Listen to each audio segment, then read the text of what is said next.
Bonsoir à tous.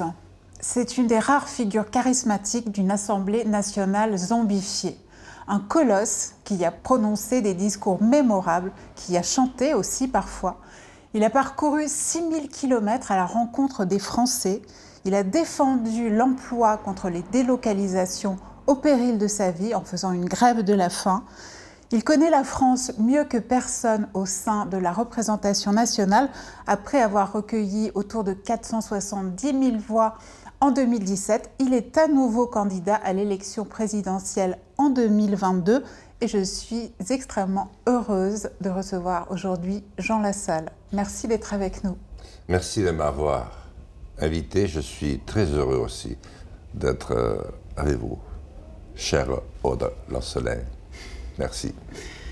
Alors, à l'heure où nous enregistrons cette émission, l'Assemblée nationale vient d'adopter la loi sécurité globale. Vous étiez l'un des adversaires sur le terrain de cette loi. J'ai le souvenir de vous avoir croisé dans certaines manifestations. Quelle est l'ambiance en ce moment au sein de l'Assemblée nationale? Écoutez, je ne sais pas si on peut parler d'ambiance. C'est un petit peu comme si nous étions en dehors du monde. Je n'ai pas trouvé, par rapport à d'autres moments, qui ont précédé d'ailleurs dans l'examen de ce texte, un sentiment d'agitation, d'opposition. Je pense que ce texte revient longtemps après. Il est déconnecté parce que nous sommes sur le climat, nous avons été sur d'autres textes. Et je me disais d'ailleurs tout à l'heure en partant, c'est curieux, j'ai vu les voitures de policiers qui viennent dans les grands jours. Je me suis dit, c'est incroyable, c'est comme si nous votions un texte ordinaire. Il n'y avait pas de sentiment. Enfin, oui, bien sûr, il y avait ceux qui s'insurgeaient. Mais ça allait, c'est peut-être maintenant que ça allait devenir plus dense, mais jusque-là, ça ne l'était pas. Alors, vous avez publié un livre pendant l'année Covid, en 2020, donc j'imagine que c'était un petit peu compliqué comme timing, je crois que c'était en juin 2020. Et vous dites dans ce livre que le pouvoir politique, on ne sait plus où il est passé, mais en tout cas qu'il n'est plus dans l'hémicycle où vous siégez. Oui, alors, chère Aude, si je peux me permettre, je l'ai achevé 2 mois avant que personne ne parlât du Covid en France. On commençait à en parler, mais peut-être, c'était très conditionnel. En Chine, il y aurait une grippe, enfin, etc. Mais vraiment, ça n'a pas du tout. Oui, ça n'a pas du tout interféré. Et pourtant, j'ai mis 18 mois à l'écrire ce livre. Et donc, je l'ai porté au Cherche Midi. Philippe Héraclès l'attendait. Je lui ai dit qu'il avait fallu attendre quand même 18 mois avant que ne soit livré le rouge et le noir. Donc, il pouvait attendre 18 mois de la part de Jean Lassalle aussi. Et j'ai écrit ce livre, finalement, en décrivant avant ce que je ressentais très fort, c'est-à-dire le sentiment de sidération dans lequel pourrait se trouver la France et le monde face à un événement totalement imprévu, a priori imprévisible, mais imprévu. Et je suis parti d'une panne générale d'électricité parce que je sais aujourd'hui que, comme tout le monde, d'un groupe très déterminé et équipé, il y en a beaucoup, ça peut être un État, ça peut être autre chose, peut déclencher une panne générale. On a vu récemment des villes telles que Détroit sombrer dans le néant en quelques heures. Parce que la lumière, l'électricité s'éteint et soudain tout s'arrête. Vous n'avez plus rien. Voilà. Donc je suis parti de cette idée-là en disant que nous étions un colosse au pied d'argile. Et vous avez l'impression que la situation Covid actuelle fait écho à ça? Oui, et d'ailleurs, lorsque j'ai ensuite, donc, le Cherche Midi n'a pas eu le temps pendant ces 2 mois, il allait le publier, lorsque le Covid est arrivé pour de bon.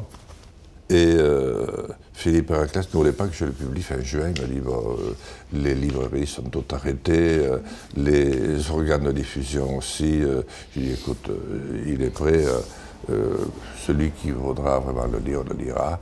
Et puis j'ai vu tellement de moi-même que je crois qu'il est important de le porter à connaissance. Et il m'a dit mais alors à ce moment-là, fais 30 lignes sur le Covid. J'ai dit mais non, mais c'est pas la peine. J'écrirai sur le Covid lorsque je connaîtrai le Covid, lorsque je pourrai parler du Covid un petit peu dans son ensemble. Alors, nous sommes en train de passer la barre des 100 000 morts en France. J'aimerais savoir ce que vous, à titre personnel, la gestion, je pense qu'on peut se mettre d'accord là-dessus, catastrophique de l'épidémie en France, vous a appris sur l'état de notre système politique. Je m'étais déjà depuis longtemps fait une idée de notre faiblesse et de notre immense lâcheté à nous, le monde politique précisément. Mais j'ai vu surtout l'état de l'ensemble des élites, comme on dit.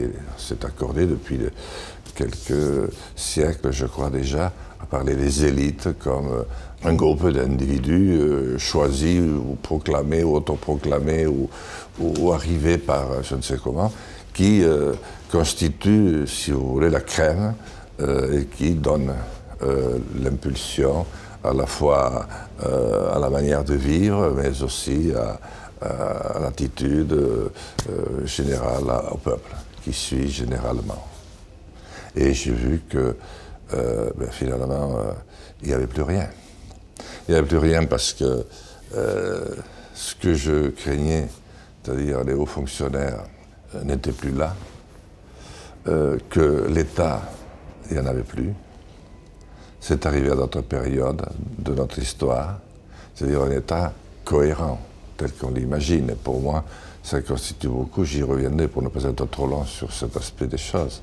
J'ai vu tout d'un coup le paysage audiovisuel français se transformer comme il se transforma jadis lors de la guerre du Golfe, un plateau, à l'époque c'était pour des généraux, avec une surenchère de questions et de réponses qui ne changeaient absolument rien au problème. Et là, ce fut des blouses blanches, des médecins, à n'en plus finir, qui arrivaient. Et puis, j'ai vu aussi l'extrême faiblesse je dirais, de nos organes de presse. Parce que je disais quand même, dans un pays qui aime autant la politique, un événement de cette ampleur surgit, on s'interroge, on pourrait au moins se préparer. Or, nous sommes dans le même état de sidération dans lequel se trouva la France tout entière lorsque les Allemands, au mois de juin 1940, mai juin 1940, franchirent la frontière, pulvérisant la plus grande armée du monde en 3 semaines. Et tout le monde se retrouva sur les routes.